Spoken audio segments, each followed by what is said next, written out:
বন্ধুসকল স্বাগতম জনাইছো মোৰ অন্য এটা নতুন ভিডিঅ'লৈ। মা দুৰ্গা অতি প্ৰিয় এই ৰাশি। কোনকেইটা ৰাশিত জীৱনত ধনৰ আগমন ঘটিব? দুৰ্গা পূজা শাৰদীয় নৱৰাত্ৰি বুলি কোৱা হয়। মহালয়া পিছদিনাৰ পৰা আৰ্থিক দেৱীপক্ষ প্ৰথম দিনাৰ পৰাই আৰম্ভ হয় শাৰদীয় নৱৰাত্ৰি। এই 9 দিনত দেৱী 9টা ৰূপত আৰাধনা কৰা হয়। নৱৰাত্ৰি ষষ্ঠ, সপ্তম, অষ্টম আৰু নৱম দিনটোক বিশেষভাৱে পালন কৰা হয়। দেৱীৰ মহিষাসুৰ মৰ্দিনী ৰূপত আৰাধনা কৰা হয় 4 দিন। দেৱীৰ কেইটামান ৰাশিৰ জাতকৰ ওপৰত বিশেষ প্ৰভাৱ থাকে।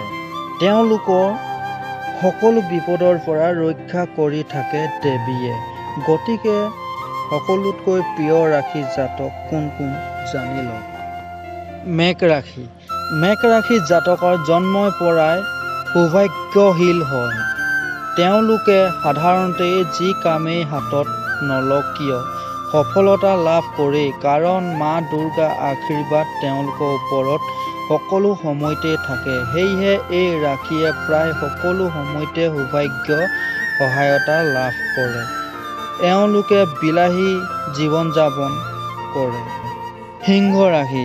মা দুৰ্গাৰ আশীৰ্বাদ সকলো সময়তে থাকে সিংহ ৰাশিৰ জাতকৰ ওপৰত। বিশেষকৈ শাৰদীয়া দুৰ্গা পূজাৰ সময়ত দেৱীৰ নজৰ তেওঁলোকৰ ওপৰত পৰে।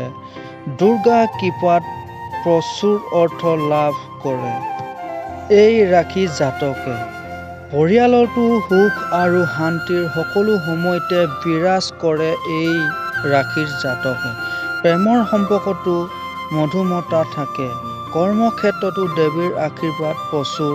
আশীৰ্বাদত উন্নতি যোগ থাকে সিংহ ৰাশিৰ জাতকৰ ওপৰত।